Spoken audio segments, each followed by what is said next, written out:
అందరికీ నమస్తే. ముందుగా నన్ను తీసుకొని వచ్చిన జైపూర్ వాళ్ళకి ఒక్క రోజులో అన్ని విషయాలు తెలుసుకొని బెయిల్ ఇచ్చిన కోర్టు వాళ్ళకి నా ధన్యవాదాలు. I really thanks to Jaipur police and judgement. తిరుపతిలో ఇప్పుడు ఏదైతే ట్రోల్ అవుతుందో way to way news or అందర్ ఛానల్స్ లో అదే విధంగా అయ్యుంటే ఈ కేసులో 45 నుంచి 60 రోజులు బెయిల్ అనేది రాదు. ఈ ఒక్క రోజులో వాళ్ళు తీసుకొచ్చిన ఒక్క రోజులో వాళ్ళు మొత్తం ఇన్వెస్టిగేషన్ చేసి ఇందులో నాది ఎటువంటి ఇది లేదు, పాత్ర లేదని తెలుసుకొని వాళ్ళు ఒక్క రోజులో నాకు బెయిల్ ఇవ్వడం జరిగింది. కానీ దానికి నాకు సంబంధించిన అకౌంట్ లో ఏదైతే కిరణ్ రాయల్ గారు దయదలిచి చేశాడో ఈ పని 1,20,000 రూపాయలు, అది ఇంకొక వ్యక్తి అకౌంట్ లో వేసిన 2 లక్షల రూపాయలు, ఈ మొత్తం డబ్బులు 3 లక్షల రూపాయల 3,20,000 రూపాయలు వాళ్ళు కట్టమని చెప్పారు.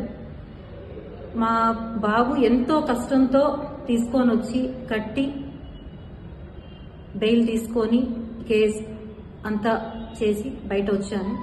నేను ఇప్పుడు అడుగుతున్నది ఏమంటే, మెయిన్ మన తిరుపతి ఆంధ్రప్రదేశ్ పోలీసుల్ని చాలా నమ్మాను నేను.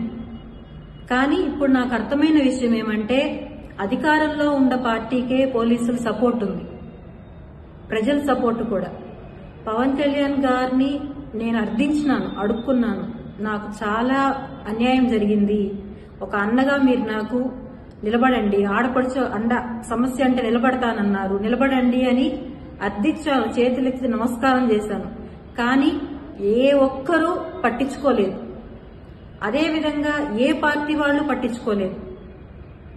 చెప్తున్నారు ఆ పార్టీ వాళ్ళు వస్తున్నామని చెప్పారు, ఈ పార్టీ వాళ్ళు వస్తున్నామని చెప్పారని. ఎవ్వరు రాలేదు. నా 2 పిల్లలు ఎంత నలిగిపోయారో, ఎంత ఇబ్బంది పడ్డారో అది భగవంతుడికి తెలుసు. నా పిల్లల్ని ఇంత బాధ పెట్టినా ఎవరు చేపించారో ఇవంతా నేను తిరుపతికి వస్తానే సాక్ష్యాలతో సహా ఏమేమి జరిగాయో అన్ని నిరూపిస్తాను. And way to way news ద్వారా ఎవరైతే ఇవన్నీ ట్రోల్ చేపిస్తున్నారో వాళ్లపైన కేసు నమోదు చేయబోతున్నాను. అండ్ నాకు సపోర్ట్ చేస్తున్న ఎంతో మంది మహిళలకి రియల్లీ థ్యాంక్స్. అండ్ ఇంకో ఒక వ్యక్తి గురించి నేను వచ్చిన తర్వాత పూర్తిగా మీకు చెప్తాను. ఇంకొక విషయం ఏమంటే, నేను సేఫ్ గా వస్తానన్న నమ్మకం నాకు లేదు. ఎందుకంటే నేను ఎంతో రిక్వెస్ట్ గా ఎస్పీ ఆఫీస్ లో ఇచ్చేసి వచ్చాను కంప్లైంట్, కానీ ఇంతవరకు యాక్షన్ తీసుకోలేదు. కంప్లైంట్ ఫైల్ చేశారా లేదో కూడా నాకు తెలియదు. నాకు నా పిల్లలకి చాలా థ్రెట్ ఉంది, చాలా. నా బిడ్డ ఒకడే ఉన్నాడు అక్కడ, పెద్ద అబ్బాయి, చిన్నబ్బాయి నేనున్నాం ఇక్కడ. మేము సేఫ్ గా ఇంటికి తిరిగి వస్తామా లేదని తెలియదు. నాకేదన్నా అయినా, నా బిడ్డలకి ఏదైనా పూర్తి కారణం కిరణ్ రాయల్ మాత్రమే. Thanks to everyone.